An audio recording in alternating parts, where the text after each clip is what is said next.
যে আপনার রাজনৈতিক সরকারগুলো তারাও সবসময় তাদের সদিচ্ছাটা, এটা আবার সদিচ্ছার যে অভাব সেটাও ইচ্ছাকৃত ছিল। তার কারণ তাদের ভিতরে একটা মানে at the back of their mind একটা চিন্তা ছিল যে আমার একটা স্ট্রং মিলিটারি, মেরুদণ্ড সোজা করে দাঁড়ানোর মতো একটা যদি মিলিটারি থাকে, এটা আমার জন্যও রিস্ক। আমি তাহলে মিলিটারিটাকে আমি তাহলে কেন আমি এটার পিছনে টাকা খরচটা কেন হচ্ছে, যে এটা ব্যাটেল রেডিনেসটাকে আমি ইচ্ছা করে আমি প্যারালাইজ করে রাখছি, তাহলে আমি এত টাকা পয়সা আমরা কেন খরচ করতেছি তাহলে, মানে হোয়াটস দ্য পয়েন্ট অফ। যে জিয়া রহমানের সময় উনি ইন্ডিয়ার সাথে চোখে চোখ রেখে কথা বলার মতো একজন ব্যক্তিত্ব ছিলেন। ইন্টারন্যাশনাল প্রেশার যখন আমরা বলতেছি, do we mean India? Mostly আমাদের এয়ারফোর্স তো অনেক আরও অ্যাডভান্সড এয়ারক্রাফট অনেক আগে থেকে আমাদের কেনার পরিকল্পনা ছিল। কেন কিন্তু আমরা, কারণ আমাদের প্রতিবেশীরা আমাদেরকে, তারা চায় না যে আমাদের ভালো এয়ারক্রাফট আসুক, যেটা তাদের জন্য থ্রেট হয়ে যায়। শুধু যে আপনি প্রেশার, আপনি ইন্ডিয়ার প্রেশার সামলাচ্ছেন শুধু তো তাই না, তাকে তো কাউন্টার প্রেশারে রাখতে হবে। এই কাউন্টার প্রেশারের জন্য আপনাকে আপনার নিজের ফরেন পলিসিটাকে আরও রোবাস্ট করতে হবে। সেই কাউন্টার প্রেশারের জন্য আপনাকে চিন্তা করতে হবে যে ঠিক আছে, যদি ইন্ডিয়ার সাথে আমি যদি চোখে চোখ রেখে কথা বলতে চাই, তার মানে ইন্ডিয়াকেও আমার ওই পরিমাণ প্রেশারে রাখ। সবার আগে যে আপনার একটা রাজনৈতিক সদিচ্ছা দরকার, যে আপনার দ্য পলিটিক্যাল মাস্টার্স তারা কি চায় যে তাদের একটা কেপেবল মিলিটারি থাকুক।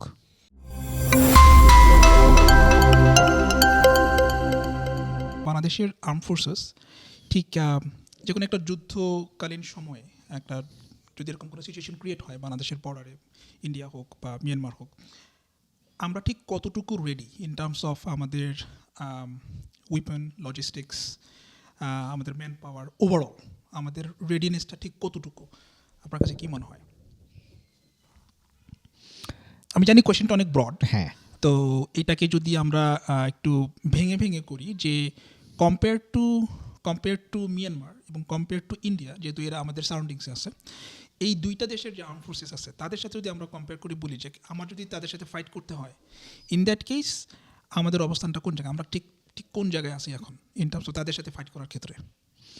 আচ্ছা, তো এটা আসলে প্রথম কথা হচ্ছে অনেক, এটা আপেক্ষিক একটা প্রশ্ন এবং এটাতে অনেকগুলো ফ্যাক্টর কাজ করে। আপনি যখনই যুদ্ধের কথা বলবেন, তো যুদ্ধ তো আসলে শুধু দুইটা আর্মির ভেতরে হয় না। আপনি যখন দুইটা দেশের ভেতরে যুদ্ধ হচ্ছে, এখানে জনগণ, সরকার, মানে অনেকগুলো এখানে ফ্যাক্টর, অনেকগুলো স্টেক হোল্ডার আছে। তো সবারই and everyone has a part to play. আমি যদি এখন বাংলাদেশের কথা বলি যে আমরা কতটা, আমাদের ক্যাপাবিলিটি কতটুকু বা আমরা কতটুকু রেডি, তো প্রথম কথা হচ্ছে যে আপনার সবার আগে যে আপনার একটা রাজনৈতিক সদিচ্ছা দরকার, যে আপনার দ্য পলিটিক্যাল মাস্টার্স তারা কি চায় যে তাদের একটা কেপেবল মিলিটারি থাকুক। That is a very good point. তারা কি চায় কিনা, সবার আগে তো তাদেরকে চাইতে হবে যে হ্যাঁ, আমাদের একটা আর্ম ফোর্সেস, 3 বাহিনী, আর্মি, নেভি, এয়ারফোর্স এবং সাথে আমাদের যে অন্যান্য সাপোর্টিং যে বাহিনীগুলো আছে, বিজিবি, কোস্টগার্ড, যারাই আছে, হ্যাঁ, পুলিশ থেকে শুরু করে সবাই, কারণ তখন তো যখন যুদ্ধ শুরু হয়ে যাবে সবাই তখন everyone will come under central command, হয়তো আর্মি সেটাকে লিড করবে। তো সবার আগে আপনার একটা রাজনৈতিক সদিচ্ছা থাকতে হবে যে হ্যাঁ, আপনার যেই যারা দেশের শাসন ক্ষমতায় যারা থাকবেন তাদেরকে চাইতে হবে যে okay, yes, we want to have a strong military. দুঃখজনক হলো সত্যি যে বাংলাদেশ আজ পর্যন্ত আমরা কোনো ডিফেন্স পলিসি আমাদের নেই। আচ্ছা, পলিসিতে যাওয়ার আগে আপনার আগের পয়েন্টটাতে যে রাজনৈতিক সদিচ্ছা, বেসড অন ইউর এক্সপিরিয়েন্স, আমাদের কোন সময়টাতে রিলেটিভলি স্পিকিং, যে কোন গভর্নমেন্ট বা কোন প্রাইম মিনিস্টারের সময় আমাদের এই সদিচ্ছাটা মোটামুটি ছিল?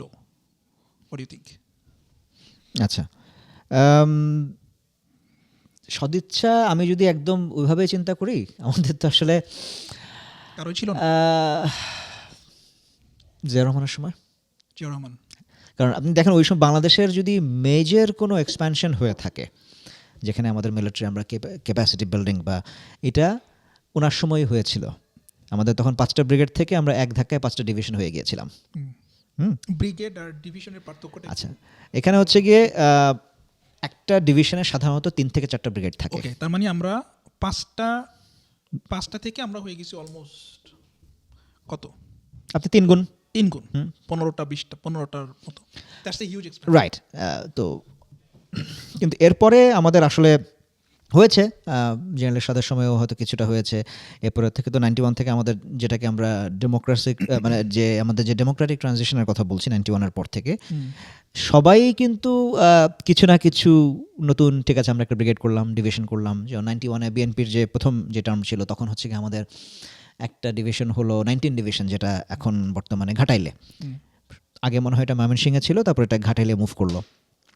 এটা তারপরে আওয়ামী লীগ, এই যে গত 15-16 বছরে আওয়ামী লীগের সময়ে যেমন সিলেটে একটা ডিভিশন হলো, 3টা ডিভিশন ইনফ্যাক্ট, সিলেট একটা হলো, তারপরে রামুতে, অ্যান্ড সবার লাস্টে যেটা বরিশালে লেবুখালী, ওটার আবার নাম ছিল শেখ হাসিনা সেনানিবাস।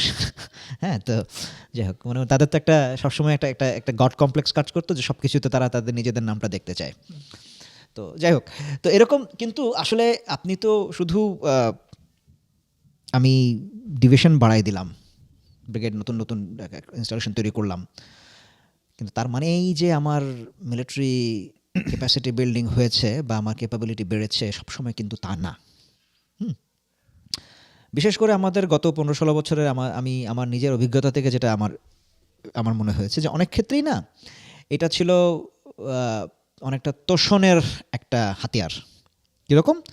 যে আর্মিকে ধরেন, কারণ শেখ হাসিনা খুব ভালো করে জানেন যে তার জনসমর্থন নাই। 3টা ইলেকশন তো রিগ করেছে, তাই না? তার কোনো জনসমর্থন নাই। এখন তাকে জনসমর্থন যেহেতু নাই, তার সরকার তাকে টিকায় রাখার জন্য তাকে ভরসা করতে হচ্ছে তার আমলাদের উপরে, পুলিশের উপরে, ব্যুরোক্রেসির উপরে, আর্মির উপরে, অ্যান্ড অবশ্যই একটা তার পালিত যে বিচার বিভাগ সেটার উপরে। আমি দু এক জায়গাতে আমি লিখেছিলামও, যে আমার দু একটা কলামও আমি লিখেছিলাম এটা নিয়ে, যে it was like a table standing on 4 legs।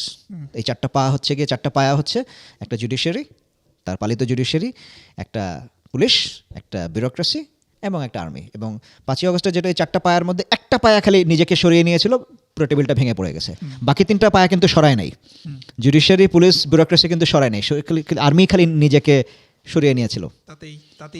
তাতেই টেবিল পুরো মানে ধসে পড়লো। তো এখন যেহেতু শেখ হাসিনা খুব ভালো করেই জানতেন যে তার উনি যে তোষণ তাকে তো এই 4টা গ্রুপকে খুশি করে রাখতে হবে। এখন কিভাবে খুশি করবে? তো আর্মির ব্যাপারটা আমি যেটা জানি যে হ্যাঁ, তখন কি হলো যে অনেক ওই যে টপ হেভি একটা অর্গানাইজেশন করে ফেলা হলো, যে অনেকগুলো নতুন নতুন ব্রিগেড, নতুন নতুন ডিভিশন ইউনিট তৈরি করার মানে কি? নতুন নতুন ভ্যাকেন্সি তৈরি করা। আগে যদি আপনার নতুন 3টা ডিভিশন মানে হচ্ছে আপনি নতুন 3টা মেজর জেনারেলের ভ্যাকেন্সি তৈরি করলেন, তাই তো? নতুন 3জন মেজর জেনারেল আপনি প্রমোট করতে পারবেন। 3টা ডিভিশন মানে হচ্ছে কি মিনিমাম 9 থেকে 12টা ব্রিগেড, তার মানে 9 থেকে 12টা ব্রিগেডিয়ার জেনারেলের আপনি র্যাঙ্ক তৈরি করলেন, আপনি 9 থেকে 12 জন বেশি ব্রিগেডিয়ার প্রমোট করতে পারবেন। তো একইভাবে প্রত্যেকটা ব্রিগেডে আবার ব্যাটালিয়ান আছে, তো তার মানে আপনি ওই পরিমাণ নতুন লেফটেন্যান্ট কর্নেল প্রমোট করতে পারবেন। তো এইভাবে হচ্ছে কি তাদেরকে খুশি রাখা, এই যে দেখো তোমাদের জন্য আমি কত ভ্যাকেন্সি তৈরি করে তোমাদেরকে আরও বেশি প্রমোশন দিচ্ছি। কিন্তু সমস্যা যেটা ছিল, এই যে আমাদের যে নতুন এক একটা আমরা ইউনিট আমরা রেজ করছিলাম, আমাদের কিন্তু ওভারঅল ক্যাপাসিটি কিন্তু খুব একটা বাড়ছিল না। কারণ আমার এখনও স্পষ্ট মনে আছে, আমি নিজেও তো এরকম যখন আমি যখন স্টাফ ছিলাম হেডকোয়ার্টারে, তো নতুন যখনই এরকম নতুন এক একটা ইউনিট তৈরির যে অর্ডারগুলো থাকতো, ওখানে লেখাই থাকতো যে এতে কোনো আর্থিক সংশ্লিষ্টতা নাই, অর্থাৎ অর্থ মন্ত্রণালয়কে তো আপনার টাকা দিতে হবে। আপনি যদি এতগুলা মানুষের একটা নতুন থাকবে না কেন তাহলে?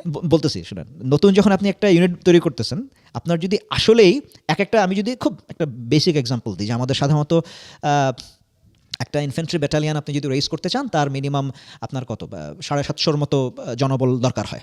আমি এক্সাক্ট ফিগারটা আমি বললাম না, আমি জাস্ট একটা রাউন্ড ফিগার বলছি, 750-র মতো জনবল। তার মানে আপনাকে এই 750 লোকের কি বেতন আপনার অর্থ মন্ত্রণালয়কে দিতে হবে, তাই না? এখন আপনি যদি বলেন যে ঠিক আছে, কিন্তু আপনি তো এটা আর্মির শক্তি বৃদ্ধির জন্য করছেন না, আপনি কাজটা করছেন আপনার নতুন এই কিছু মানুষকে খুশি রাখার জন্য। আপনি তো হ্যাঁ, আপনি জিনিসটা বুঝতে হবে। আর আপনি কি করলেন যে ঠিক আছে আমি একটা ব্যাটালিয়ান তৈরি করলাম, কিন্তু আমি নতুন 750 লোক আমি দিলাম না। আমি কি করলাম, আমার এক্সিস্টিং ব্যাটালিয়ানগুলো থেকে এখান থেকে 10 জন, ওখান থেকে 15 জন, এখান থেকে 20 জন করে আমি নতুন একটা ব্যাটালিয়ান আমি তৈরি করলাম। আপনার কিন্তু টোটাল আমার যা ছিল আর্মির জনবল আমার তাই থাকলো, একটা ব্যাটালিয়ান বেড়ে গেল, ডিস্ট্রিবিউশনটা জাস্ট চেঞ্জ হয়। এক্স্যাক্টলি। আপনার ওই ইউনিটগুলোকে আপনি একটু দুর্বল করে দিলেন। আপনার যে এক্সিস্টিং ইউনিটগুলো ছিল, এখান থেকে 10 জন, ওখান থেকে 15 জন, ওখান থেকে 20 জন করে করে করে করে আপনি আরেকটা স্কেলেটন ফর্মে আরেকটা ব্যাটালিয়ান আপনি দাঁড় করালেন ঠিকই, সেই ব্যাটালিয়ানের। এবং এই জন্য আপনি লিখে দিলেন, ওই যে রেজিং অর্ডারে লিখে দিলেন এটা অর্থ মন্ত্রণালয়ের জন্য, যে কোনো আর্থিক সংশ্লিষ্টতা নাই, অর্থাৎ আর্মির জন্য এক্সট্রা কোনো বেতন ভাতা বাবদ বাজেট আপনাকে দিতে হচ্ছে না, অর্থ মন্ত্রণালয়কে দিতে হচ্ছে না। এটা তো প্রকারান্তরে আর্মিকে উইক করা হয়, এক্স্যাক্টলি। ঠিক না? তার মানে হচ্ছে এইটা হাসিনা তো করছে, হাসিনার 15-16 বছরে। তার মানে এর আগের গভর্নমেন্টগুলা মানে এখন গভর্নমেন্টগুলো কাইন্ড অফ সেম কাজ করছে। এখন সব ক্ষেত্রে যেটা হয়েছে আমাদের তো হ্যাঁ একেবারেই যে আমাদের স্ট্রেংথ বাড়ে নাই ওভার দ্য পিরিয়ড, মানে আমাদের তো বাজেটও না, আমি স্ট্রেংথের জায়গায় পরে যাচ্ছি। আমি আসতেছি যেই পয়েন্টে দিয়ে আমরা শুরু করলাম, যে রাজনৈতিক সদিচ্ছা থাকতে হবে, যে আমরা এরকম একটা বাহিনী আমাদের থাকবে যারা আমাদেরকে ডিফেন্ড করবে in term when crisis rise. তার মানে হচ্ছে যে এই সদিচ্ছাটা শুধু প্রেসিডেন্ট জিয়াউর রহমানের সময়টা বাদে আর কোনো পলিটিক্যাল লিডারশিপের ওই ধরনের ভিজিবল কোনো অ্যাসপিরেশন আমরা দেখি নাই। এটা কি একটা কারেক্ট স্টেটমেন্ট কি? এটা এখানে আবার ইন্টারন্যাশনাল প্রেশারেরও একটা ব্যাপার আছে। আমি যদি এভাবে চিন্তা করি যে জিয়া রহমানের সময় উনি ইন্ডিয়ার সাথে চোখে চোখ রেখে কথা বলার মতো একজন ব্যক্তিত্ব ছিলেন। ইন্টারন্যাশনাল প্রেশার যখন আমরা বলতেছি, do we mean India? Mostly. তার মানে হচ্ছে যে আমার মিলিটারির যেই অ্যাসপিরেশনের কথা আমি বলতেছি, সেই মানে ওই রকম একটা সিচুয়েশনে যাওয়ার জন্য India was always a threat, এবং পলিটিক্যাল লিডারশিপ ওই থ্রেটটা যদি সে মনে করে না এটা খুবই ক্রেডিবল থ্রেট এবং আমি সেটা হ্যান্ডেল করবো না, তার মানে হচ্ছে আমি মিলিটারি ওইভাবে কেপেবল করবো। আমি প্রথমেই যেই কথাটা বলতে যাচ্ছিলাম যে আপনার রাজনৈতিক সদিচ্ছার ব্যাপারে, যে আমাদের কোনো ডিফেন্স পলিসি নাই, এবং নাই মানে কিন্তু এমন না যে মানে একেবারেই নাই। ড্রাফট তৈরি করে বহু বছর ধরে ড্রাফট অবস্থাতেই আছে, কিন্তু এটা আমরা কখনো ফাইনালাইজ আমরা করতে পারি নাই এই রাজনৈতিক সদিচ্ছার অভাবে। ঠিক আছে, তারপরে হচ্ছে কি এখন আসি যে আপনার ক্যাপাবিলিটি মানে কি। ক্যাপাবিলিটি হচ্ছে কি যে ঠিক আছে আমাদের এক একটা ফরমেশনগুলা ব্রিগেড বা ইউনিট যাই থাকুক, তার যেই পরিমাণ জনবল থাকার কথা তাকে সেই পরিমাণ জনবল দিতে হবে, তাকে সেই পরিমাণ তার অস্ত্রগোলা বারুদ থাকতে হবে, তাকে ওইভাবে ট্রেন করতে হবে, ট্রেন করার জন্য তার যেই ফ্যাসিলিটিস দরকার তাকে সেটা দিতে হবে। এই সব কিছু মিলিয়ে তারপরে তার যে লজিস্টিক্যাল যেই সাপোর্টটা দরকার তাকে সেটা দিতে হবে। এই সব কিছুর পরে আপনি বলতে পারবেন যে ঠিক আছে হ্যাঁ তারা ফিট মানে ফিট ফর ওয়ার, বা যে কোনো অপারেশনাল কমিটমেন্টের বা একটা অপারেশনালি তারা রেডি। তো আপনার যদি এখন এটা তো যারা মানে রিসিভিং এন্ডে, অর্থাৎ আমাদের আর্মিতে যারা সৈনিকরা বা যে অফিসাররা যারা আছে তারা তো হচ্ছে কি একদম মানে এটা লোয়ার টিয়ারে তারা, ঠিক আছে তাদেরকে আপনি যা অস্ত্র দিবেন তারা সেই অস্ত্র দিয়েই ট্রেনিং করবে।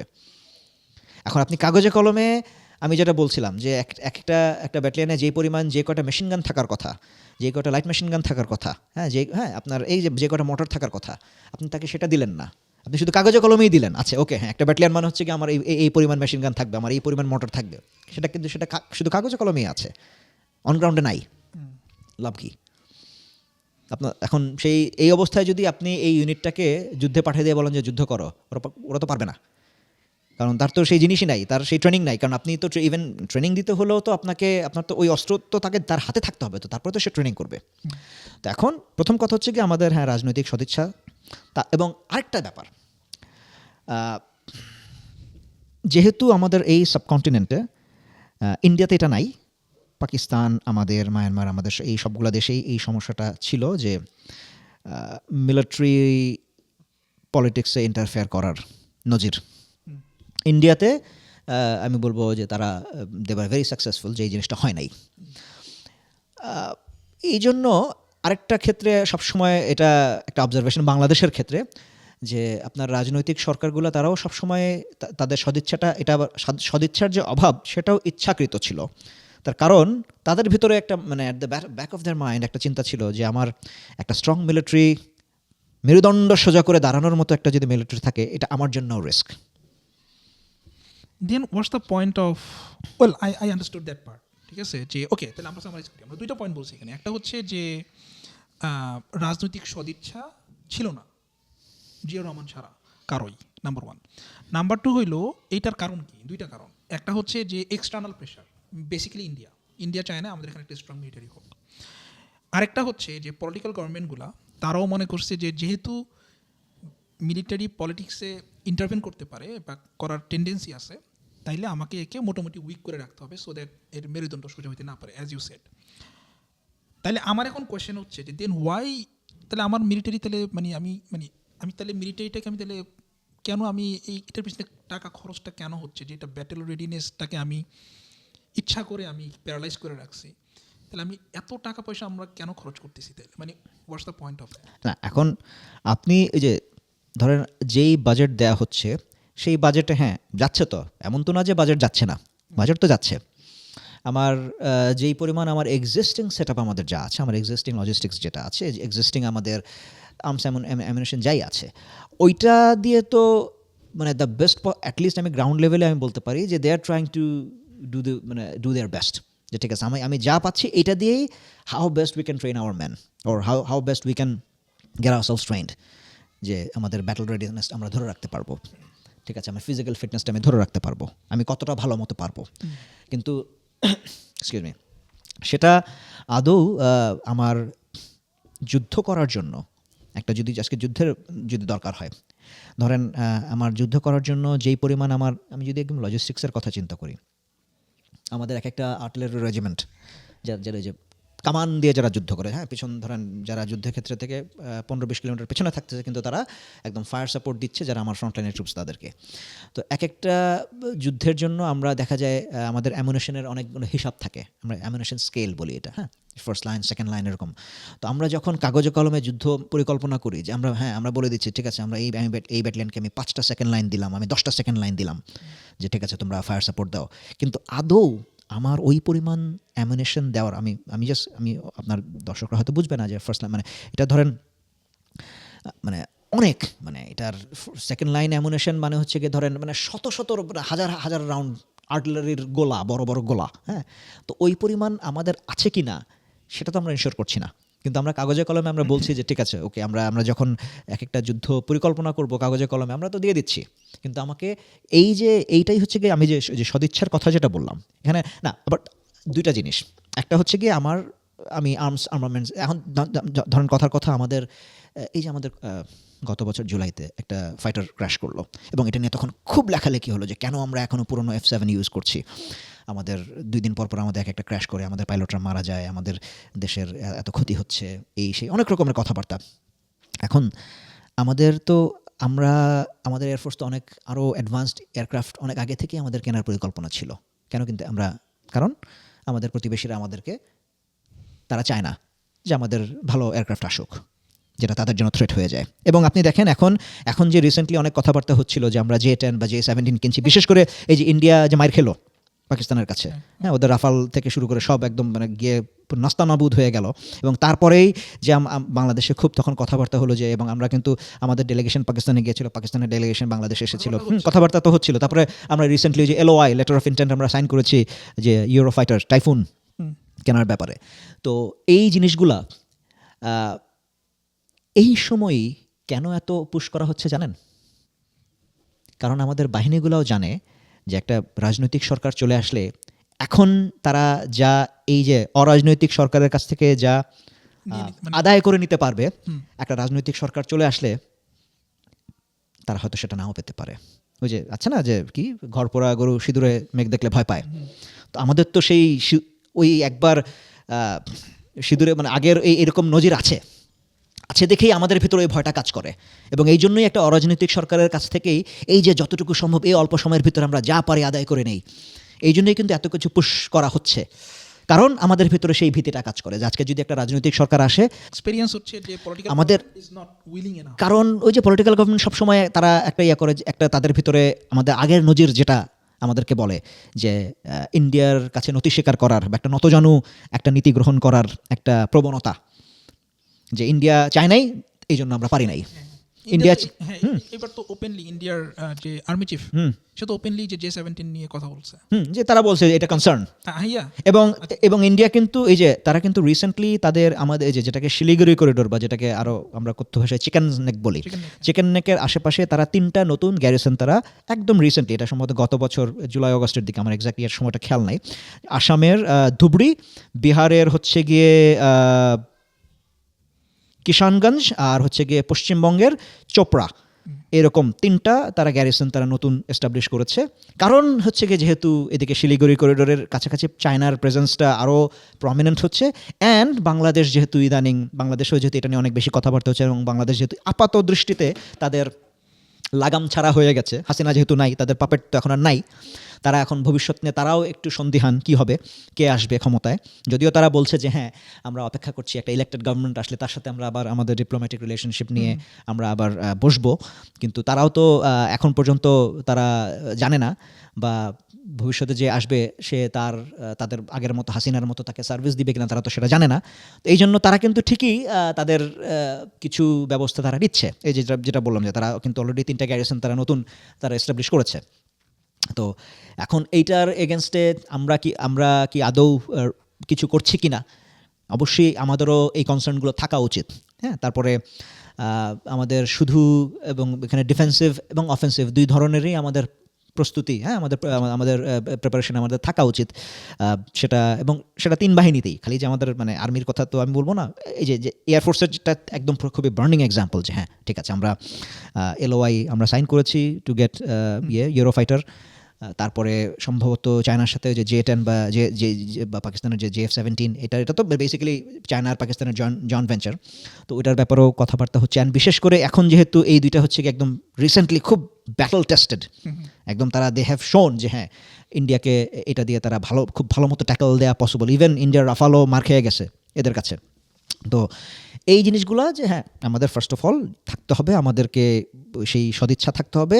অ্যান্ড একই সাথে আমাদের এটা তো ভাই আপনি সদিচ্ছা থাকলে হবে না, আপনাকে সেই খরচ করার মানসিকতাটাও থাকতে হবে। এখন আমাদের বাংলাদেশে যেটা হয় প্রত্যেক বাজেটের আগে আমাদের কিছু সিজনাল এক্সপার্টরা আসেন। আমি আমার সারা জীবন যেটা দেখে এসেছি যে হ্যাঁ কেন আমাদের ডিফেন্সের পিছনে এত টাকা আমাদেরকে খরচ করতে হবে, এইটা সেটা এই জাতীয় খুবই কিছু সিজনাল আলাপ কিছু মানুষের কাছ থেকে সবসময় আমরা শোনা যায়, এবং একটা বিশেষ মহলের মানুষের কাছ থেকে। হ্যাঁ, তো এখন ওইটাও আমাদেরকে এই জিনিসগুলার এই মানসিকতা থেকে বের হয়ে আসতে হবে যে আপনি যদি চান যে হ্যাঁ আপনার একটা স্ট্রং মিলিটারি হোক ইন টুডেজ ওয়ার্ল্ড, এটার জন্য ইট tax a lot of money. আচ্ছা, এখানে আমার কমপ্লিমেন্টারি কোয়েশ্চেন, সেটা হচ্ছে যে ডিফেন্স স্টাবলিশমেন্ট, বাংলাদেশের যে ডিফেন্স স্টাবলিশমেন্ট আছে, আমি যেটাকে ডিফাইন করি এভাবে যে ডিফেন্সের সিনিয়র অফিসিয়াল যারা সিনিয়র লিডারশিপ প্লাস হচ্ছে এক্স লিডারশিপ যারা ছিল টপ লিডারশিপ, এদেরকে যদি আমি একটা ডিফেন্স স্টাবলিশমেন্ট ধরি, মানে এদের ভিতর থেকে মানে এদের মধ্যে ঠিক কতটুকু উইলিংনেস আছে যে আমরা আমাদের বাহিনীকে এরকম একটা জায়গায় আমরা দেখতে চাই, রিগার্ডলেস অফ পলিটিক্যাল লিডারশিপ। আমরা এই পুশটা আমরা সবসময় করতে থাকবো। ফেভারেবল পলিটিক্যাল লিডারশিপ আসলে ফাইন, না আসলেও আমরা we will keep doing it. এই অ্যাসপিরেশনটা কি তাদের মধ্যে আছে কিনা, থাকলে সেটা কতটুকু, হোয়াট ইউ থিঙ্ক? এটা হ্যাঁ থাকে, অবশ্যই থাকে। আমি আরেকটা জিনিস এখানে অ্যাড করি, সেটা হচ্ছে যে যেমন বাংলাদেশের সরকারি চাকরি খুব লুক্রেটিভ ইন এনি সেন্স, হ্যাঁ, বিসিএস মিলিটারি এগুলো খুব লুক্রেটিভ চাকরি, সুযোগ সুবিধা এই সেই অনেক কিছু, হ্যাঁ। তো এবং এগুলোর ডেফিনেটলি চ্যালেঞ্জেস আছে, অনেক ইয়ে আছে, হোয়াটএভার।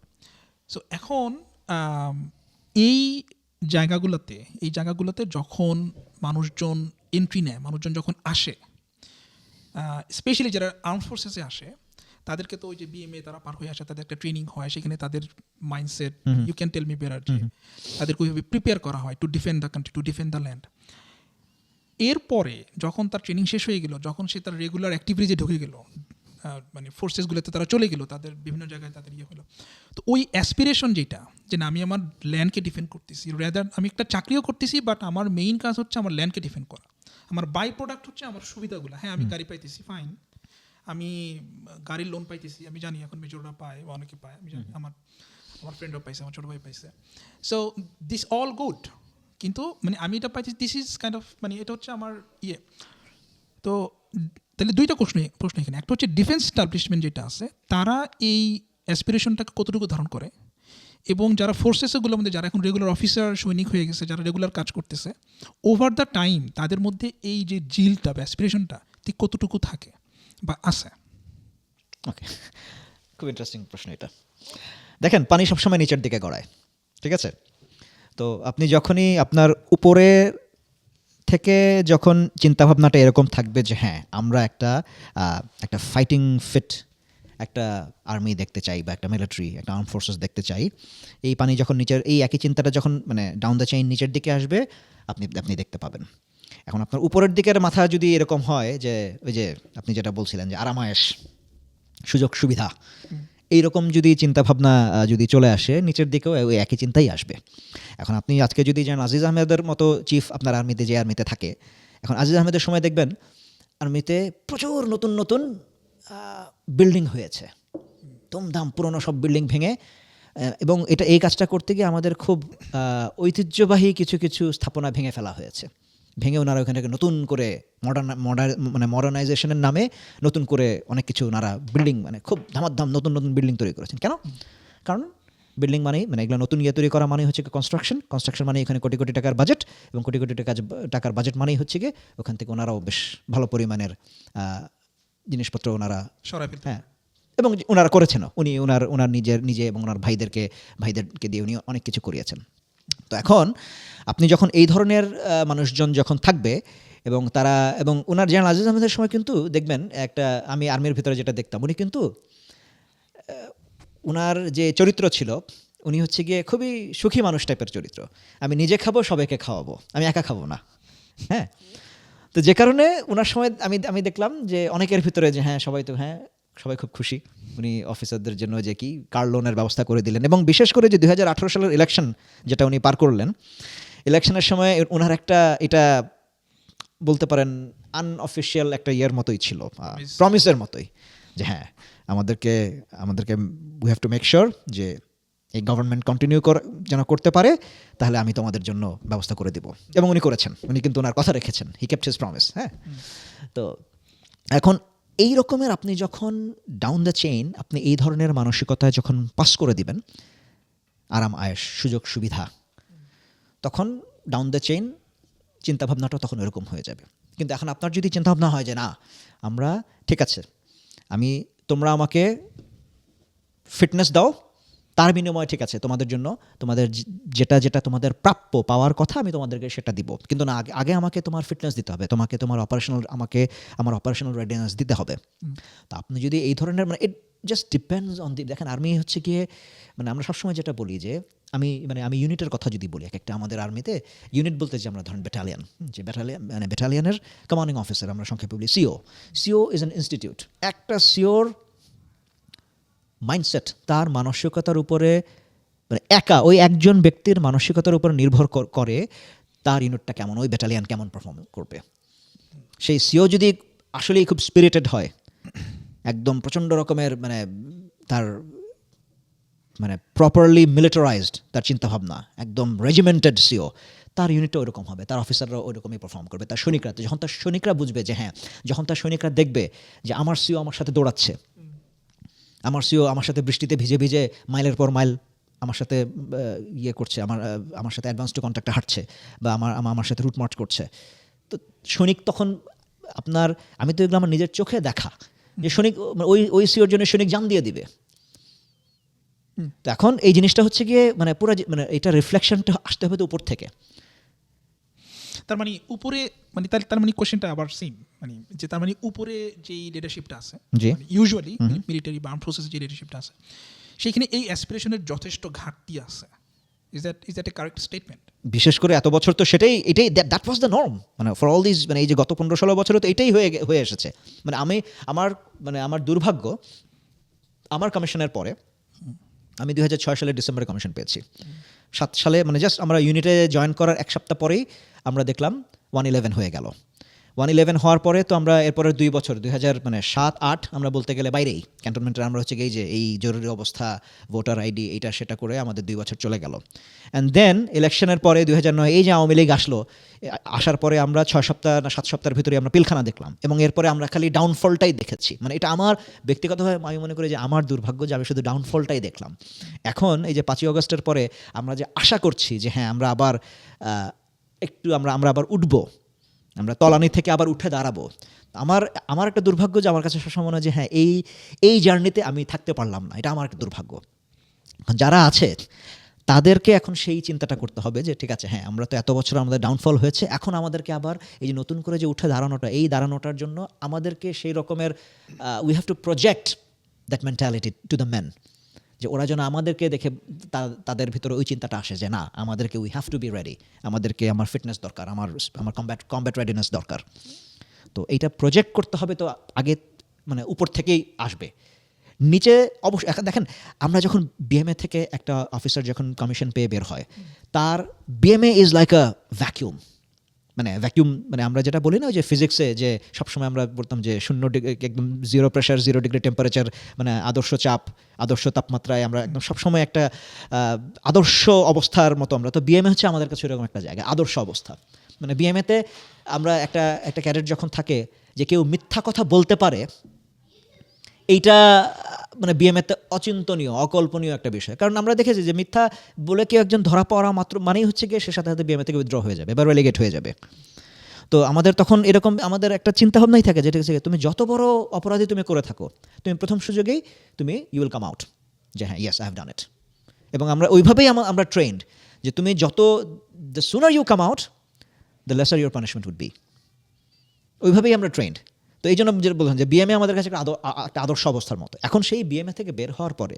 আমাদের ইউনিটে গিয়ে আমাদের না ওই যে দুনিয়ার বলে না যে হাল হকিকত ওই হাল হকিকত বুঝতেই আমাদের অনেক লম্বা একটা সময় চলে যায় এবং এই যে লম্বা সময় চলে যায় এই টাইমটাই হচ্ছে আমি আমার নিজের আমার কাছে মনে হয়েছে যে এই টাইমের ভিতরেই না আপনি এই এদেরকে দিয়ে এই অফিসারদেরকে দিয়ে আপনি কোনো উল্টাপাল্টা কাজ করাতে পারবেন না কারণ তার ভিতরে তো তখনও তো সে ওই যে আদর্শ চিন্তার মধ্যে সে আছে অ্যাজ হি গ্রোজ আপ সে আরও যত সিনিয়র হবে তার আরও দায়িত্ব বাড়বে তার ভিতরে বৈষয়িক চিন্তাভাবনা আসবে তখনই কিন্তু ওই সময়ের ভিতরে ওই সময়গুলোতে যদি সে দেখে যে হ্যাঁ আমার সিনিয়ররাও তো ভাই আজকে ওই কার লোন এটা সেটা এই প্রজেক্ট ওই প্রজেক্ট টিএডিএ এই সমস্ত চিন্তাভাবনা নিয়েই তারা ব্যস্ত তার ভিতরে ওই চিন্তাই আসবে এখন সে যদি দেখে যে না ওকে হ্যাঁ আমার সিও আমার কমান্ডার আমার জিওসিরা তারা হচ্ছে গিয়ে হ্যাঁ তারা একদম স্ট্রিক্টলি তারা অপারেশনাল চিন্তাভাবনাতেই তারা আছে যে না আমাদের অপারেশনাল রেডিনেস ফাইটিং ফিটনেস আমার ফিজিক্যাল ফিটনেস এগুলো আমাদের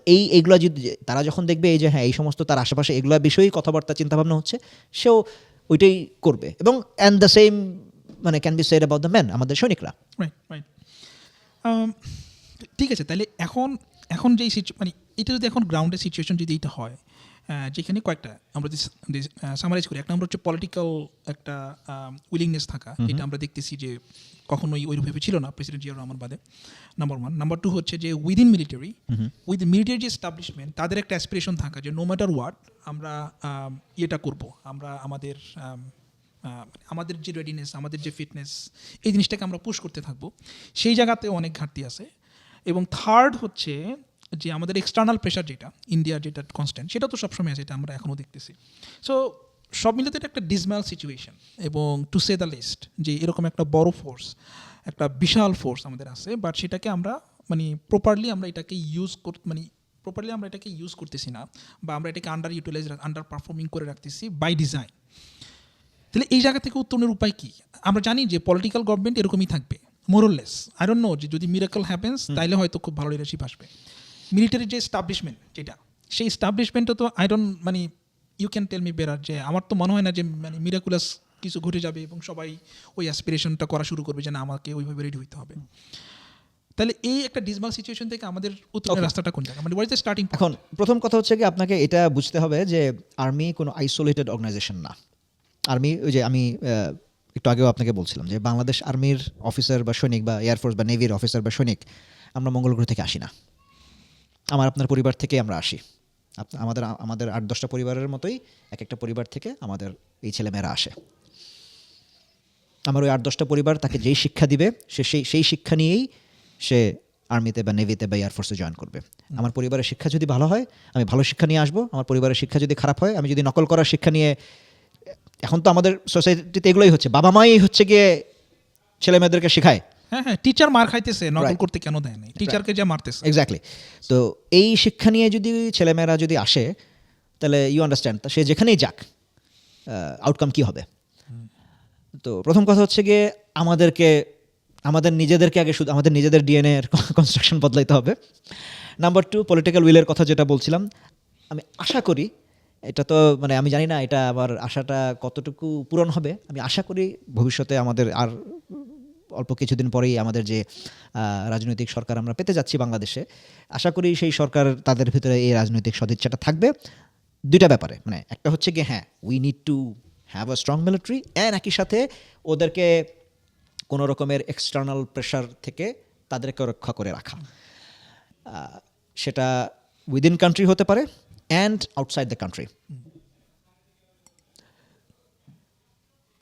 আমার যেটা ওই যে প্রতিবেশীদের কথা, যে না ঠিক আছে প্রতিবেশীদের এখন এক্স্যাক্টলি আপনাকে যদি শুধু যে আপনি প্রেশার আপনি ইন্ডিয়ার প্রেশার সামলাচ্ছেন শুধু তো তাই না, তাকে তো কাউন্টার প্রেশারে রাখতে হবে। এই কাউন্টার প্রেশারের জন্য আপনাকে আপনার নিজের ফরেন পলিসিটাকে আরও রোবাস্ট করতে হবে।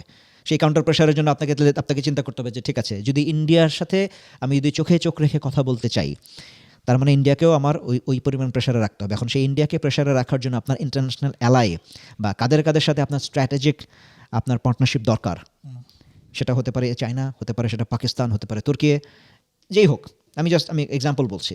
তার মানে আপনাদেরকে মানে সেটা হতে পারে ইউএসএ, মানে আপনি ইট কুড বি এনিওয়ান। তো তাদের সাথে সেই স্ট্র্যাটেজিক পার্টনারশিপটাকে আপনার মেনটেন করে রাখতে হবে সো দ্যাট যে ঠিক আছে, কারণ আমি তো ইন্ডিয়াকে আক্রমণ করব না, আমাদের তো সেই উদ্দেশ্যও না, কিন্তু সে যেন আমার ইন্টারনাল অ্যাফেয়ার্সে তারা যেন কখনো নাক গলাতে না পারে বা ডেটারেন্স ক্রিয়েট করে। এক্স্যাক্টলি, যে ভাই আমরা একটা স্বাধীন দেশ and you will treat us as such, এবং সেটা আমাদেরকে it has to be reciprocal. Exactly সেটা আমাদেরকে আমাদের নিজেদের অ্যাকশন দিয়েও সেটা দেখাতে হবে, both active and passive. And একই সাথে তখন হচ্ছে কি আপনার এবং অন্যান্য যে আমাদের যে সদিচ্ছাগুলা, যে আমাদের ঠিক আছে আমাদের ডিফেন্স প্রকিউরমেন্ট হচ্ছে, আমি এই যে আমরা তো গত এই ইন্টারিম গভর্নমেন্টের সময় আমরা দেখেছি যে হ্যাঁ বেশ কিছু ব্যাপারে অগ্রগতি হয়েছে। সম্ভবত রিসেন্টলি যে মিরেশ্বরায় মনে হয় একটা ডিফেন্স ইন্ডাস্ট্রিয়াল একটা হ্যাঁ কমপ্লেক্সের মতো তৈরি করার ব্যাপারে এটা নীতিগত সিদ্ধান্ত অনুমোদন হয়েছে। এখন জানি না এটা তো মাত্র পেন অ্যান্ড পেপার লেভেলে আছে, এটাকে তো এখন অন গ্রাউন্ডে কতটুকু বাস্তবায়ন হবে সেটা তো সেই আলটিমেটলি আমাদের মানে রাজনৈতিক সরকারের আসলেই তখন মানে সরকারের দায়িত্ব নেওয়ার পরেই বোঝা যাবে যে তারা আসলে এটার ব্যাপারে কতটুকু তারা কি সদিচ্ছা দেখাবে, তারা কি একই ফ্লো মেনটেন করবে, নাকি they will succumb to some external pressure, এটা তো টাইম উইল টেল। তাহলে ঠিক আছে, এটা বুঝলাম। তাহলে আমরা যদি এখন যদি ফর এক্সাম্পল যদি মিয়ানমার আমাদেরকে অ্যাটাক করে অথবা ইন্ডিয়া যদি আমাদেরকে অ্যাটাক করে, আমাদের এফেক্টিভ কি কোনো ডেটারেন্স আছে যে জিনিসটা এদেরকে চিন্তা করাবে যে না আমি যদি এখানে অ্যাটাক করি, I M a large force, like India is a very very large force এবং অনেক ওয়ে মোর কেপেবল দেন আস, এবং I think Myanmar as well, তারা অনেক বড় কান্ট্রি। তাহলে আমাদের এফেক্টিভ ডেটারেন্সটা আসলে কি, মানে এরকম কোনো ডেটারেন্স কি আমাদের আছে? আচ্ছা দেখেন, এটা না আমাদের আসলে এটা একটা মানে ভুল চিন্তা। ওকে, যে ইন্ডিয়া অনেক বড় একটা দেশ, তারা তো চাইলেই আমাদেরকে দখল করে ফেলতে পারে, বা এই 2 দিন পর পর ইন্ডিয়ার এক একজনের বিজেপির কোন মিনিস্টার দেখি হ্যাঁ আমরা তো 2 ঘন্টা লাগবে 3 ঘন্টা লাগবে এই আমরা বর্ডারে দাঁড়ায়, আমরা কি বল একটু প্রাকৃতিক কর্মসাধন করলেই বাংলাদেশ ভেসে যাবে, এই জাতীয় কথাবার্তা। দেখেন এইভাবে যুদ্ধ হয় না। হ্যাঁ, ইন্ডিয়ার সাথে আমরা যদি আমাদের বর্ডার হচ্ছে 4096.7 কিলোমিটার, তো হ্যাঁ অনেক, এটা ওয়ার্ল্ডের 5th লার্জেস্ট মানে ল্যান্ড বর্ডার, ঠিক আছে, অস্বীকার করার উপায় নেই। এবং আমাদের আশপাশে ইন্ডিয়া অনেক বড় দেশ, তাদের আর্মিও অনেক বড়, কিন্তু they also have their own headache, তাই না? এখন আপনাকে চিন্তা করতে হবে যে বাংলাদেশের মানে ওর তো শুধু বাংলাদেশের সাথে বর্ডার না, তার চায়নার সাথে বর্ডার, ওর চায়নার সাথে গ্যাঞ্জাম আছে, ওর ইন্ডিয়ার পাকিস্তানের সাথে হিউজ, মানে 2টা গ্যাঞ্জাম তার অলরেডি এক্সিস্টিং এবং ইন্টারনাল সেপারেটিস্ট হ্যাঁ, মুভমেন্ট আছে। সেটা চায়নার সাথে, সেটা পাকিস্তানের সাথে, এবং তার নিজের ইন্টারনাল প্রবলেম তো আছেই। তার 7 সিস্টার্সের সবগুলোতেই স্বাধীনতা সংগ্রাম আজকে বহু বছর ধরে চলে আসছে। তো তাকে তো, এবং তার এই মিলিটারিকে তো এই সমস্ত কাজেও তাকে এনগেজ করে রাখতে হচ্ছে। এখন বাংলাদেশকে আজকে ধরলাম আমি হাইপোথেটিক্যালি যে বাংলাদেশে তারা যদি ট্রুপস লঞ্চ করতে চায়, মার্চ করে দিতে চায়, তো এটার জন্য সে ট্রুপস কোত্থেকে আনবে? বাংলাদেশের বর্ডারে আমাদের এই যে মানে বাংলাদেশকে ঘিরে ইন্ডিয়ার যেই সমস্ত ডিভিশন বা কোর যেগুলো আছে, এখন সম্ভবত আগে 3টা ছিল, এখন সম্ভবত 2টা কোর। তো যেই কোরগুলো আছে কমায় ফেলছে। হ্যাঁ, এটা অনেক আগেই একটা কোরকে তারা মুভ করে ইয়ের দিকে, তারা হচ্ছে কি ওই কাশ্মীরের ওদিকে সম্ভবত নিয়ে গিয়েছিল, আজকে বহু বছর, অনেক বছর আগেই। তো এখন এই যে তার যেই পরিমাণ এই কোরগুলোর যে ফাইটিং ক্যাপাবিলিটি, এখন এটা দিয়ে কি সে বাংলাদেশে মার্চ করতে পারবে, এবং যদি মার্চ করে, এবং এই ডিভিশনগুলো ম্যাক্সিমামই বাংলাদেশকে ঘিরে যেগুলো আছে এগুলোর একটা বড় অংশ হচ্ছে কি মাউন্টেন ডিভিশন। তার কারণ হচ্ছে কি ওর সেভেন সিস্টার্সের এগুলো মাউন্টেনিয়াস টেরাইন। মাউন্টেনিয়াস টেরাইনের জন্য আপনার মাউন্টেন ডিভিশন দরকার, যেটার জন্য ওদের ইকুইপমেন্ট, ওদের ক্যাপাবিলিটি আলাদা। বাংলাদেশ মাউন্টেনিয়াস রিজন না। আমাদের এখানকার মাউন্টেন ডিভিশনের জন্য আপনার যেই ধরনের আর্মস ইকুইপমেন্ট সেটা আমাদের টেরেনের জন্য না। আমাদের টেরেনের জন্য আপনাকে ডিফারেন্ট, আপনাকে ওই মাউন্টেন ডিভিশনগুলোকে কনভার্সন করতে হবে। এবং একই সাথে এই ফরমেশনগুলো হচ্ছে গিয়ে মোস্টলি তাদের ওই যে সেভেন সিস্টার্সের যে ইনসার্জেন্সি, তারা ওই অপারেশনে তারা ব্যস্ত। এখন আপনি যদি ওদেরকে পুল করে বাংলাদেশে তারা যদি বাংলাদেশে যদি মার্চ করাতে চান, ওই কাজ কে করবে? রাইট। একই সাথে তার মানে তাকে চাইনিজ বর্ডার খালি করে আসতে হবে, কারণ এই সেভেন সিস্টার্স তো আবার চায়নার সাথেও বর্ডার। তো চাইনিজ বর্ডার খালি করে আসলে তখন কি হবে? চায়না কি বর্ডারে বসে থাকবে? এখন এই জিনিসগুলোই হচ্ছে গিয়ে আপনাকেও প্রোঅ্যাক্টিভ হতে হবে। মানে আমাদের নিজস্ব ডিটারেন্স হয়তো নাই, বাট ইন্ডিয়ার যেই রিয়েলিটি, সেই reality itself is working in favour of us to some To some extent. এখন তার মানে এই না যে আমি কিছু না করে বসে থাকবো। তার মানে তখন আবার সেই আমাদের ওই যে বামপন্থীদের যে একটা খুবই একটা তাদের যে সবসময় একটা প্রিয় টপিক, হ্যাঁ তাহলে আমাদের আর্মি রাখার দরকার কি? আমাদের বামপন্থীরা 2 দিন পর পর এই জাতীয় কথাবার্তা বলেন, আর আমাদের হ্যাঁ আর্মি এত টাকা দিয়ে আর্মি পালার দরকার কি? নো, আর্মি আমার নিজের প্রয়োজনই আমার আর্মি দরকার। এখন আমার এক্সটার্নাল কি হইলো না হইলো সেটা যদি না করে, ধরলাম 71-এও তো ইন্ডিয়া এসেছিল, এবং 71-এ তারা খুব ওইভাবেই তারা টাইমটা ক্যালকুলেট করেছে। এপ্রিল মাসেই তো ইন্দিরা গান্ধী বলেছিলেন জেনারেল মানেকশকে যে I want you to march into east Pakistan. Manekshaw straightaway হাত তুলে দিয়েছেন যে না, আমার পক্ষে সম্ভব না। কেন সম্ভব না? তার কারণ নাম্বার 1, আমার এখন হচ্ছে গিয়ে আমার কি বলে মনসুন আসতেছে সামনে। মনসুন চলে আসলে যখন বাংলাদেশ পূর্ব পাকিস্তান, বা তখন তো পূর্ব পাকিস্তান ছিল, যখন বর্ষা নামবে সব the rivers will turn into seas. আপনি এই মাথায়, নদীর এই মাথায় দাঁড়ায় অন্য মাথায় দেখতে পারবেন না। আমার মুভমেন্ট সব রাস্তার মধ্যে লিমিটেড হয়ে যাবে। আমার এয়ারফোর্স আমাকে সাপোর্ট দিতে পারবে না। My troops they will be sitting ducks. আমার পক্ষে I can guarantee you 100% defeat. একদম স্ট্রেট ওয়ে উনি ইন্দিরা গান্ধীর মুখের উপরে বলে দিলেন। তখন বললেন যে ঠিক আছে, তাহলে তোমার দেন ইউ টেক প্রিপারেশন, তুমি আমাকে বলো কখন তুমি রেডি হতে পারবা। অ্যান্ড তারা তখন করে দেখলো যে ঠিক আছে, যদি করতে হয়। এবং একই সাথে হ্যাঁ তখন কারণ ওরা জানে যে তারা ওই হিমালয়ান পাস যে ওই চায়নার যে বর্ডার, ওই বর্ডার খালি করে আসতে পারবে না। এটা বর্ডারটা শুধু তারা তখনই খালি করতে পারবে যখন একদম চরম প্রবল শীতের কারণে ওই জায়গাটা একদম ইনহ্যাবিটেবল, ওখানে কোনো মানুষ থাকতে পারে না, এত ঠান্ডা। এবং তারা ওইভাবেই টাইমটাকে পিক করলো, কারণ তারা জানে যে হ্যাঁ নভেম্বর থেকে জানুয়ারি ফেব্রুয়ারির এই সময়টা এখানে ঠান্ডা বেশি থাকে। এই ঠান্ডার সময় ওই জায়গাগুলো থেকে তখন ওখানে কেউ থাকতে পারে না, কোনো মানুষ থাকতে পারে না, এত ঠান্ডা হয়ে যায়। ওইভাবেই তারা ক্যালকুলেট করলো যে ঠিক আছে, যে আমরা নভেম্বর ডিসেম্বরেই আমাদেরকে মিলিটারি অপারেশন লঞ্চ করতে হবে। তো এখন 71-এ তো তারা এই কাজ করেছে। এখন তার মানে তো এই না যে তারা আবার করতে পারবে না। তো আপনাকে আপনার প্রিপারেশন তো নিয়ে রাখতে হবে। বাকিটা এক্সটার্নাল যে ফ্যাক্টরগুলো, সেই এক্সটার্নাল এক্সটার্নাল প্লেয়ারদের জন্যই ওটা থাকবে। ওটার তো you can't always count on it. ওটা হ্যাঁ একটা ফ্যাক্টর। তাহলে going back to the question, তাহলে আমাদের এফেক্টিভ ডিটারেন্সটা আসলে কি, যেটা ওরা চিন্তা করবে না আমি এখানে যদি if I go this is the retaliation I have to face. What is the deterrence effective deterrence capacity যেটা আমাদের না, ডেফিনেটলি আমাদের মিলিটারি, আমি বলবো যে আমাদের ট্রেনিং ডিসিপ্লিন সব দিক থেকে we have a good military. কম্প্যারিজনের কথা তো আপনি আসলে যুদ্ধ না হওয়া পর্যন্ত আপনি তো কম্পেয়ার করতে পারবেন না। কিন্তু আমরা যেহেতু মাল্টি ন্যাশনাল যেই সমস্ত এনভায়রনমেন্টগুলোতে আমরা ইউএন মিশনে আমরা দেখেছি, আমাদের আশেপাশের অন্যান্য দেশের ট্রুপসও আমরা দেখেছি যে ইয়েস আওয়ার সোলজার্স আর গুড। কিন্তু এখন আসলেই কমব্যাট এফেক্টিভনেস এটা আপনাকে কমব্যাটেই আপনাকে প্রুফ করতে হবে। তবে আমাদের হ্যাঁ আমাদের যে সমস্ত যে লজিস্টিক্স বা আমাদের টেকনোলজিক্যাল যেই জায়গাগুলো আছে, এখানে আমাদের অবশ্যই অনেক ইমপ্রুভ করার জায়গা আছে। এই যে এয়ারফোর্সের কথা তো বলছিলামই আমরা, একই নেভির ক্ষেত্রেও আমরা এয়ার ডিফেন্স কোনো সিস্টেম নাই। এয়ার ডিফেন্স আছে, কিন্তু আমাদের এইটাকে আরও আমাদের উন্নতির অবকাশ আছে। এখন যেমন হ্যাঁ আমাদের ড্রোনের ব্যাপারে আমরা রিসেন্টলি আমরা ইনকর্পোরেট করছি, বাট এটাকে আমার মনে হয় আরও আমাদের এক্সপ্যান্ড করার স্কোপ আছে। তারপরে সার্ভেইলেন্স, হ্যাঁ আমাদের বর্ডারের সার্ভেইলেন্স, এই যে আমাদের ধরেন 4096 কিলোমিটার এই যে বর্ডার, ল্যান্ড বর্ডার, এটাকে সার্ভেইলেন্স করার এখন তো এখন যেরকম টেকনোলজি, আপনি খুব বেশি এফোর্ট তো দেওয়ার প্রয়োজন নাই। আমাদের বেয়ার মিনিমাম এফোর্ট দিয়েও আমরা আমাদের সার্ভেইলেন্সটাকে আরও ইমপ্রুভ করতে পারি। তো আসলে এগ্যান আমরা ঘুরে ফিরে আবার একই জায়গাতেই চলে আসবো, সদিচ্ছা, রাজনৈতিক সদিচ্ছা। যে আপনার সেই সদিচ্ছা থাকতে হবে। আমাদের যেই রাজনৈতিক সরকারের সামনে ক্ষমতা গ্রহণ তার করবে। মানে হচ্ছে ইফেক্টিভলি উই ক্যানট সে যে আমাদের কোনো ইফেক্টিভ ডিটারেন্স আছে যেটার কারণে আমাদের এখানে মানে অ্যাটাক করার আগে যে কেউ চিন্তা করবে যে না ওয়েট আমি যদি এখানে অ্যাটাক করি দ্যার ইজ এ কনসিকুয়েন্স। না না অবশ্যই এখন we have a standing army, এ ব্যাপারে তো কোনো সন্দেহ নাই। হ্যাঁ আমাদের নিউক্লিয়ার ওয়েপন নাই, যে ইন্ডিয়া খুব ভালো মতোই জানে পাকিস্তানের একটা নিউক্লিয়ার ওয়েপন আছে। এখন আপনি তো হ্যাঁ we don't have a nuclear weapon, এটা যেমন একদম খুবই ট্যাঞ্জেবল একটা ডেটারেন্স, তাই না, যে নিউক্লিয়ার ওয়েপন আছে, ওকে এটা আমরা চাইলেই যা ইচ্ছা তাই করে ফেলতে পারবো না।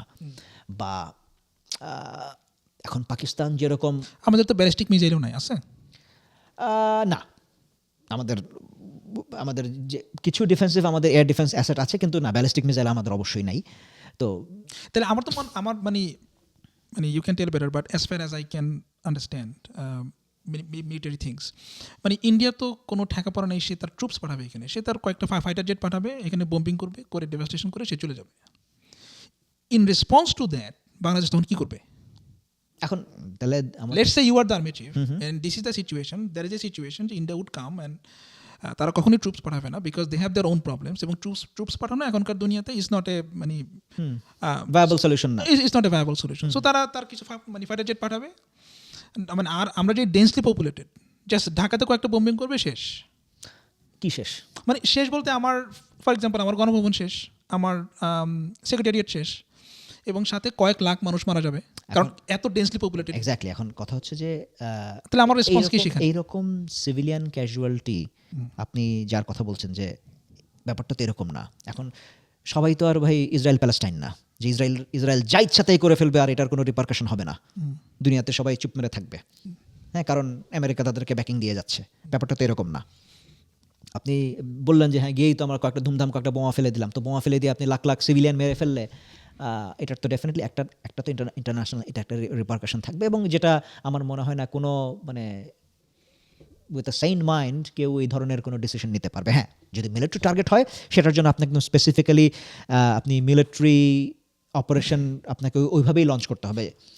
আচ্ছা আচ্ছা, এখন ধরেন for the sake of argument, আমি ইন্ডিয়া পাকিস্তান এই যে গত ইয়েতে যেটা হলো, লাস্ট যে স্ট্যান্ড অফটা ওদের ভেতরে ছিল, ওখানে কিন্তু পুরো ব্যাপারটাই বলতে গেলে আকাশেই হয়েছে। এখন yes Pakistan they played it very smartly, তাদের ওইভাবেই তারা তাদের ড্রোন থেকে শুরু করে তাদের এয়ারফোর্স, তাদের মানে এয়ার ডিফেন্স অ্যাসেট সব কিছুকে তারা এত সুন্দর একটা কনসার্টেড এফোর্টের মতো ছিল যে ইন্ডিয়া মানে তারা দাঁড়াইতেই পারে নাই। And probably they lost 6 or 7 মানে খুব হাই প্রোফাইল এয়ারক্রাফট তাদের দে ওয়ার শট ডাউন। তো এখন ইয়েস আপনি যদি বলেন আমাদের উই নিড দোজ, আমাদের এখন দরকার আমাদেরকে এটা, এখন এটা তো আমাদের চোখের সামনে এখন একটা যেহেতু গ্লেয়ারিং একটা এক্সাম্পল আছে, আমরা সেই এক্সাম্পল আমরা মানে বোথ সাইড ইন্ডিয়া কি আমাদের নেইবার কি করতে পারে এবং যদি তারা সেটা করতে চায় সেটার কাউন্টার মেজার কি হতে পারে, দুইটারই একটা সুন্দর একটা এক্সাম্পল আমরা ডেমো হয়ে গেছে। তার মানে হচ্ছে যে আমাদের এফেক্টিভ ডিটারেন্স হবে আমাদের এয়ার ডিফেন্স ক্যাপাবিলিটি। যদি হ্যাঁ এখন আমি এখনকার বর্তমানের ইয়েতে যদি চিন্তা করি, আমাদের এখনকার ওয়ারফেয়ারের আমি এই পার্সপেক্টিভে যদি চিন্তা করি যে হ্যাঁ আমাদেরকে offensive and defensive air capability দুটাই আমাদেরকে ইমপ্রুভ করতে হবে। Okay okay okay I think that is, এবং যেটা কয়েকদিন আগে যেটা আমি দেখলাম ইন্ডিয়ার যেটা আমরা অলরেডি কভার করছি, ইন্ডিয়ার যে আর্মি চিফ সেটা বলতেছিল যে we can't allow Bangladesh to procure J-17 from Pakistan. এটা কিন্তু এখানে একটা ব্যাপার আছে, এটা যে ভিডিওটা এটা একটা ছিল এআই জেনারেটেড ভিডিও, তাই যেটা বলছে উনি যে সম্ভবত কি জেনারেল দ্বিবেদী ওদের বলছিল যে উই ক্যানট অ্যালাউ, এটা আসলে this is an AI generated video. যেটা হয়েছে যে হ্যাঁ উনি বলেছেন যে this is a concern for us, যদি মানে তার কথার সারমর্মটা ছিল এরকম যে হ্যাঁ চায়নার সাথে বাংলাদেশের ইয়াটা যদি বেশি হয়ে যায় এবং সেটা যদি এই আমাদের শিলিগুড়ি করিডোরের আশেপাশে চাইনিজ মুভমেন্টটাও যদি বেড়ে যায়, so that is definitely it's a concern for us. কিন্তু তার মানে উনি যে ভিডিওটা আমিও দেখেছি, হ্যাঁ ওটা আমার কাছে একটু ওটা that is AI generated, that is AI generated. Okay okay okay এটা আসলে এটা কোনো রকমের নর্মসের মধ্যেই পড়ে না যে এক দেশের আর্মি চিফ এভাবে একদম ওপেনলি একটা ফোরামে বলে ফেলবে যে না we can't allow that country to have this weapon. No, এটা আসলে এটা কেউই বলবে না এইভাবে। না, নর্মস তো yes I agree with that, but norms tradition তো এখন আমরা দেখতেছি the world wide norms tradition is under the carpet now, nobody cares about norms traditions, এবং আমরা দেখতেছি সব জায়গায়। এনিওয়েজ, তো আমরা কনক্লুড করার আগে তাহলে তার মানে আমরা সামারাইজ করি what we have discuss. Number one হচ্ছে আমাদের রাজনৈতিক সদিচ্ছা লাগবে। আমরা যদি একটা কেপেবল আর্ম ফোর্সেস যারা আমাদেরকে ডিফেন্ড করবে প্রপারলি, ফার্স্ট স্টেপ হচ্ছে পলিটিক্যাল সদিচ্ছা, এটা উইয়ে নিচ্ছে। এবং আমরা যেটা আলাপ করলাম সেটা হচ্ছে প্রেসিডেন্ট জিয়াউর রহমান বাদে এরকম কোনো লিডার আমরা পাই নাই যে এই ব্যাপারে রাইট স্টেপগুলো নিচ্ছে। কয়েকটা প্রবলেম, এর মধ্যে একটা হচ্ছে external pressure basically from India, যাতে আমরা মডার্নাইজড হইতে না পারি, সেটা একটা আছে। এবং আমাদের ইন্টারনাল বাহিনীর মধ্যে গত 15-16 বছরে ইন্টারনাল কালচারটা অনেকটা ডিস্টর্টেড হয়ে গেছে, যেটা কাইন্ড অফ ডিকেড। হ্যাঁ, যেটা মানে ভালো একটা ডেভিয়েশন হয়েছে from standard professional practice. Okay, so আমরা যদি শেষ করতে চাই, বাট তার আগে যে ডিসকাশন মানে একটা কোয়েশ্চেন দিয়ে, সেটা হচ্ছে যে তাহলে গোয়িং ফরওয়ার্ড আমরা জানি যে আমাদের পলিটিক্যাল লিডারশিপ খুব আহামরি লিডারশিপ আসতেছে না, নাম্বার ওয়ান। নাম্বার টু হইলো আমাদের যে মিলিটারি এস্টাবলিশমেন্ট আছে, আর্ম ফোর্সেস যারা আছে, তারাও আগের যেরকম ছিল ওরকমই আছে। তাহলে going forward as a concern citizen, what we should do or what we should pay attention to, because এই ডিসকাশনটা কোথাও নাই। মানে অনেকগুলো সংস্কার কমিশন হয়েছে, অনেক কিছু হয়েছে, কিন্তু ডিফেন্স নিয়ে, পুলিশ নিয়ে, সিকিউরিটি সিস্টেম নিয়ে, ডিফেন্স পলিসি নিয়ে কেউ কথা বলে না। This is a hugely missing aspect of আমাদের লাস্ট 16-17 মাসের যে বাংলাদেশ, সেখানে। তো as a concern citizen, what we should pay attention to and what we should do. প্রথম কথা হচ্ছে যে ওই যে আবারও ঠিক আছে, আমি ওই রাজনৈতিক সদিচ্ছার কথাটা আমি বাইরেই রাখলাম, যে সো দ্যাট ফার্স্ট আমাদের কনসার্ন হওয়া উচিত যে মিলিটারিকে যতটুকু যেন কোনো রকমের ইন্টারফিয়ারেন্সের মধ্যে না পড়তে হয়, কোনো রকমের মানে হ্যাঁ অবশ্যই আপনি জবাবদিহিতার কথা আলাদা, accountability is different thing, accountability that's a different issue, কিন্তু এছাড়া মানে কোনো রকম সেটা হতে পারে প্রকিউরমেন্ট, কারণ আমাদের প্রকিউরমেন্টের এর আগের তো অভিজ্ঞতা ভালো না, যে কোনো এক মিনিস্টারের একটা কন্ট্রাক্টের জন্য বা প্রধানমন্ত্রীর ছেলের একটা কিছুর জন্য বা চিফের ভাইয়ের একটা জিনিস বিক্রি করার জন্য আর্মির একটা জিনিস প্রয়োজন নয়, কিন্তু তবুও সেটা আর্মিকে দিয়ে কেনানো হবে। এই জাতীয় জিনিস যেন না হয়, সম্পূর্ণ রকমের যে আমাদের আসলেই যেটা দরকার আমরা সেইভাবেই যেন আমাদের প্রকিউরমেন্টগুলো হয়। তারপরে তাদেরকে যেন কোনো রকমের ইন্টারফারেন্স সেটা হতে মানে কোনো তাদের যে ক্লাসিক্যাল যে রোল, সেই ক্লাসিক্যাল রোলেই যেন তারা থাকতে পারে, সেটা, এবং সেটার জন্য আপনাকে অন্যান্য অর্গানাইজেশনগুলোরও ক্যাপাসিটি বিল্ডিং করতে হবে। হ্যাঁ, যে আপনি ওই ট্রাফিক নিয়ন্ত্রণের জন্য আপনাকে যদি আর্মি করতে হয়, বা ইন্টারনাল সিকিউরিটির জন্য যদি বারবার আর্মিকে ডিপ্লয় করতে হয়, হ্যাঁ আপনি ইন্টারনাল সিকিউরিটির জন্য যদি বারবার আপনাকে আর্মিকে ডিপ্লয় করতে হয়, এবং আপনি যত আর্মিকে তার ক্লাসিক্যাল রোল থেকে দূরে রাখবেন, তত আপনি তার যেই কাজগুলো করার প্রয়োজন সেখানে আপনি তাকে বাধা দিচ্ছেন। সে যেন তার যে মানে যে রুটিন অ্যাক্টিভিটিস সেটা যেন করতে পারে, এটা যদি এনশিওর হয়, আমাদের বাজেট অ্যালোকেশনগুলো যেন একদম জুডিশিয়াস হয়, যে হ্যাঁ আমাদের আসলেই যা যা দরকার, এবং we have to think big. এবং বর্তমানে ওই যে থাকে না যে প্রত্যেক বছর বাজেট ঘোষণার আগে যে আমাদের যে সিজনাল যে এক্সপার্টরা আসেন ইয়ে করার জন্য, আলোচনা করার জন্য, I think যে ইনশাআল্লাহ নেক্সট টাইম যখন আবার বাজেটের সিজন হবে, we can sit down and we can say যে ওকে আমাদের এই জায়গাগুলোতে আমাদের উই নিড অ্যালটমেন্ট, এই জায়গাগুলোতে উই নিড মিলিটারি পিপল যারা এসে সিভিল এনভায়রনমেন্টে মানুষকে তারা বলবে যে এই কারণে আমাদের এই জায়গাগুলো দরকার এবং বাজেটে এই অ্যালটমেন্টগুলো থাকা উচিত। সো এই ডিসকাশনগুলো পাবলিক ইয়েতে আসা উচিত। এবং এখনকার যে সিকিউরিটি এনভায়রনমেন্ট ওয়ার্ল্ড ওয়াইড এবং আমাদের রিজিয়নে, সেই ক্ষেত্রে আমাদের মিলিটারি মডার্নাইজেশন ছাড়া that is no other way আমাদের সার্ভাইভাল, আমাদের ইয়ের জন্য।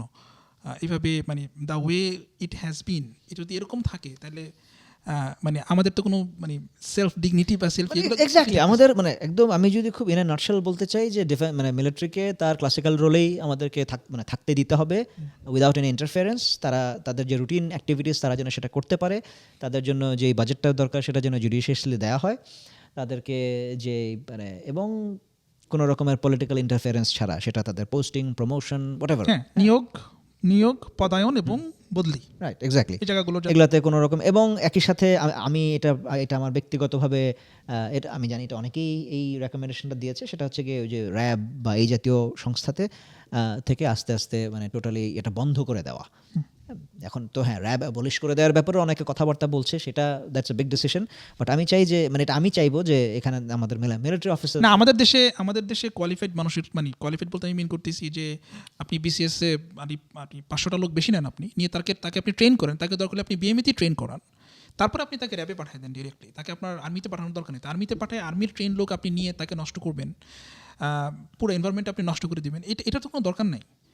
হ্যাঁ, সো দ্যাট মানে দ্যাট ইজ আই থিঙ্ক এখানে আবার বিএমএ তে ট্রেন করে আপনি আসলে না, আমি জাস্ট বললাম Right, আমি বুঝতে পারছি, হ্যাঁ তাদের জন্য সেপারেট রিক্রুটমেন্ট, সেপারেট ট্রেনিং সবকিছু আলাদা হতে পারে। আপনি হেল্প নেন to train those people, okay, then let them go to serve in whatever capacity they want. মানে if you really want army people, যে না আমার ওই রিগোরটা দরকার জি এই আর্মি। এক্স্যাক্টলি। এনিওয়েজ, তাহলে আমরা শেষ করি। Any parting thoughts? নাই তো আমাদের ওই যে আমি একটু আগে একটা কথা বলছিলাম যে আমরা তো অন্য জগৎ থেকে আসি না, তো আমাদেরকে নাম্বার ওয়ান আমি বাংলাদেশে একটা সবসময় দেখি যে মানে সবসময় দুই ধরনের চিন্তা দেখি। এক গ্রুপ হচ্ছে কি না আর্মি, আমার আর্মি মহান, আমার আর্মি সবচেয়ে হ্যাঁ দেশপ্রেমিক সেনাবাহিনী, এই এদের আমার খুব মেজাজ খারাপ হয় হ্যাঁ, যখন বলে দেশপ্রেমিক সেনাবাহিনী। এটাও আমাদের দরকার নাই, ঠিক আছে ওকে। এবার উল্টাটাও, হ্যাঁ আমাদের সব খেয়ে ফেললো, আমাদের এই আর্মি রাখার কোনো দরকার নাই, এই বাজেট দিয়ে এত টাকা এদের পিছনে ঢেলে কোনো দরকার নাই, এটা কিছু বুদ্ধিজীবীদের আবার এই জাতীয়, হ্যাঁ এই টাকা আমরা অমুক সেক্টরে দিতে পারি, তমুক সেক্টরে দিতে পারি, এগুলা ঠিক এই যে এটাও আমরা চাই না ভাই। পৃথিবীর যে কোনো একটা যে কোনো দেশ যদি একটা নিজের পায়ে মেরুদণ্ড সোজা করে দাঁড়াতে চায়, they need a strong military. এবং সেটা যদি আপনারা বাংলাদেশের নাগরিক হিসেবে যদি তারা চান যে হ্যাঁ বাংলাদেশও মেরুদণ্ড সোজা করে দাঁড়াবে, আপনার একটা শক্তিশালী সামরিক বাহিনী দরকার, এবং সেটার জন্য যা যা করা প্রয়োজন সেটা আপনাকে সিদ্ধান্ত নিতে হবে, রাজনৈতিক সিদ্ধান্ত নিতে হবে, এবং সেইভাবে আপনাকে সাপোর্টটাও তাকে দিতে হবে। অ্যান্ড তাকে মাথায় তোলারও কিছু নাই, তাকে পায়ে ফেলে পারানোরও কিছু নাই, তাকে তার জায়গাতেই তাকে থাকতে দেন, অ্যান্ড বাকিটা দেখা যাবে ইনশাআল্লাহ। থ্যাংক ইউ শাবাদ ভাই। Your welcome, my pleasure.